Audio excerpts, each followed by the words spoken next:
السلام عليكم، اهلا وسهلا، مرحبا بكم مع فيديو جديد ووصفه جديده. اليوم ان شاء الله غادي نشارك معكم سر من اسرار نجاح الكيك، كيفاش يجيكم مرتفع، كيفاش يجي ايضا هشيش وفي نفس الوقت ما يهبطش لكم منين يخرج من الفران.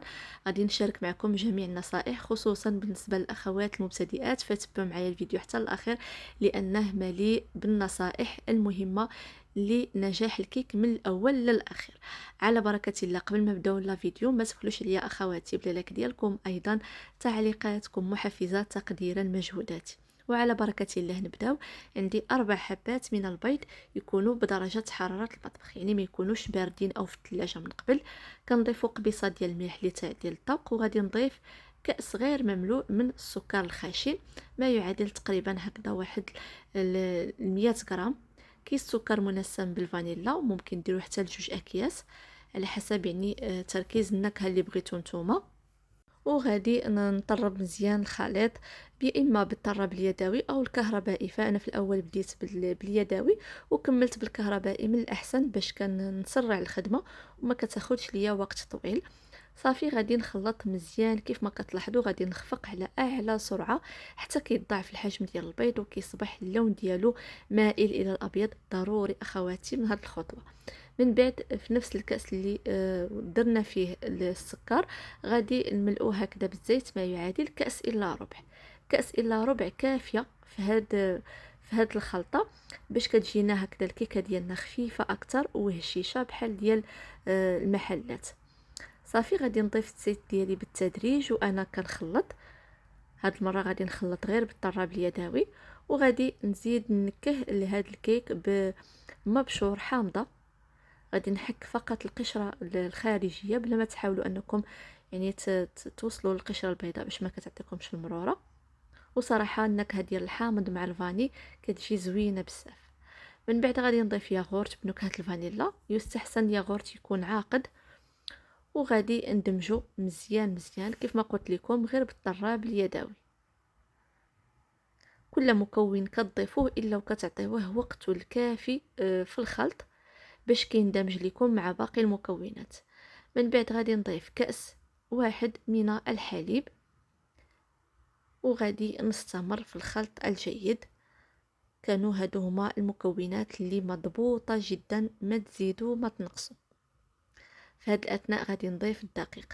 بالنسبه للدقيق يكون مغربل من قبل، تقريبا كتغربلوه هكذا واحد 3 ديال المرات. كانت هذه هي المره الثالثه اللي غادي نغربلو. كنضيف الكأس الأول ثم الكأس الثاني.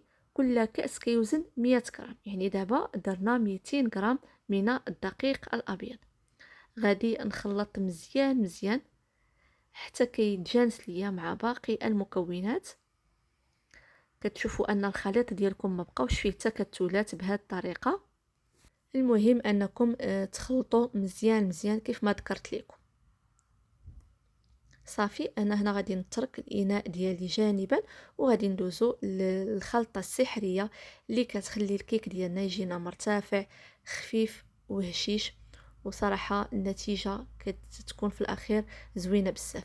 ففي اناء او زلافه صغيره غادي نوضعوا 2 ملاعق كبيره من الدقيق الابيض يكونوا مملوئين جيدا، مع 2 اكياس من الخميره الكيميائيه ما يعادل 16 غرام. انا هذا الاناء جاني صغير ففرغت مره اخرى في الزلافه. غادي نخلط الخميره الكيميائيه مع الدقيق كيف ما كتلاحظوا. من بعد غادي نضيف عليهم ربع كأس من الحليب حتى نصف الكأس على حسب النوعيه ديال الدقيق اللي استعملتو نتوما. المهم انكم كتحصلوا على واحد الخليط اللي تيكون متجانس بهذا الشكل هذا كيف ما كتلاحظوا. من بعد غادي نضيف عليهم 2 ملاعق كبيره من الخل الابيض، او ممكن تستعملوا حتى خل المائده، فماشي مشكل، راه كتكون نفس النتيجه. وغادي ندمج مزيان كيف ما كتلاحظوا، يعني اون فوا كنزيدوا داك الخل فكيبدا الخليط ديالنا يتفاعل ويطلق هذيك الرغوه او داك الكشكوشه مباشره وهي كتفاعل. غادي نفرغها على الخليط اللي في الاناء الاخر. وحاولوا انكم تسرعوا في هذه العمليه هكذا باش التفاعل ديال داك الخميره الكيميائيه مع الخل كيخدم مع الخليط الاخر. وغادي ندمج مزيان حتى كيتخلطوا تماما بهذا الشكل هذا.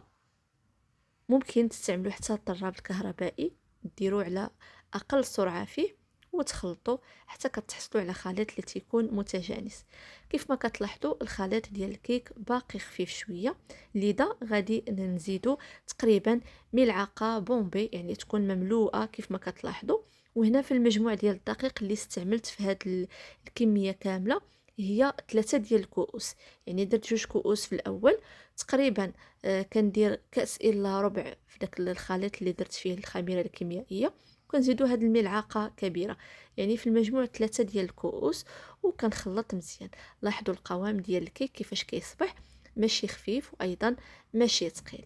هنايا كنفرغوه مباشره في هذا القالب او هذا المول اللي كنكون دهنته بالزبده ورشيته بالدقيق طبعا، وكنفرغ فيه الخليط دائما من الاعلى، وكندخلوه الفرن اللي تيكون ساخن من قبل على نار اللي كتكون متوسطه. كتخليو الكيك ديالكم حتى كيطيب، كيضاعف الحجم ديالو تقريبا هكذا. مده الطهي كتراوح ما بين 40 دقيقه حتى ل 45 دقيقه.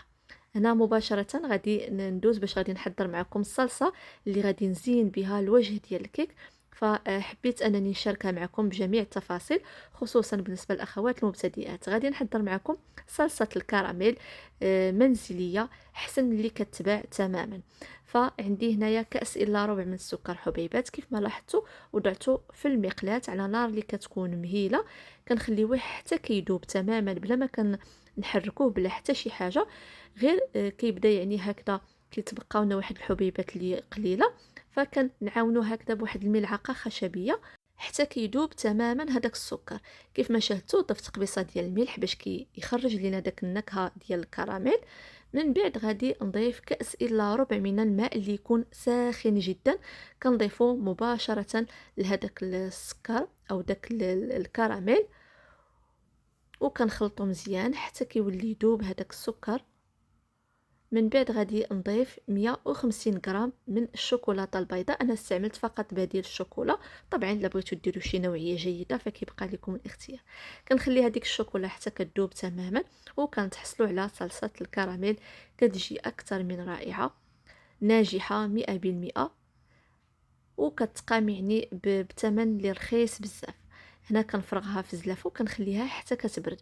اون فوا راه كتبرد راه كتقال او كتعقد لان فيها الشوكولا، فغادي يولي القوام ديالها ثقيل اكثر. غادي نتركوها حتى كتبرد. هانتوما كيف ما كتلاحظوا كيولي القوام ديالها ثقيل. غادي نوضعها او غادي ناخذ القياس اللي غادي نزين به الوجه ديال الكيك، تقريبا هكذا واحد 4 ديال الملاعق.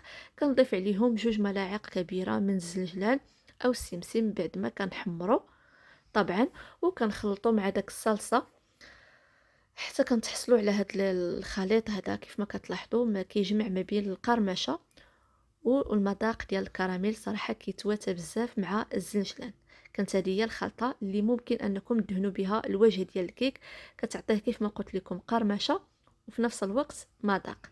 كانت هذه هي الكيكه ديالي من بعد ما كنخرجها من الفرن، كتجي صراحه رائعه جدا. كيف ما كتلاحظوا كتجي طالعه والحجم ديالها كيجي مضاعف. كتخليوها حتى كتبرد، عاد كتزينوها بهذيك الصلصه. وطبعا التزيين كيبقى اختياري، ممكن تزينوا باي حاجه عندكم او ممكن تقدموها غير هكذا، فراه كتجي صراحه زوينه بزاف بزاف.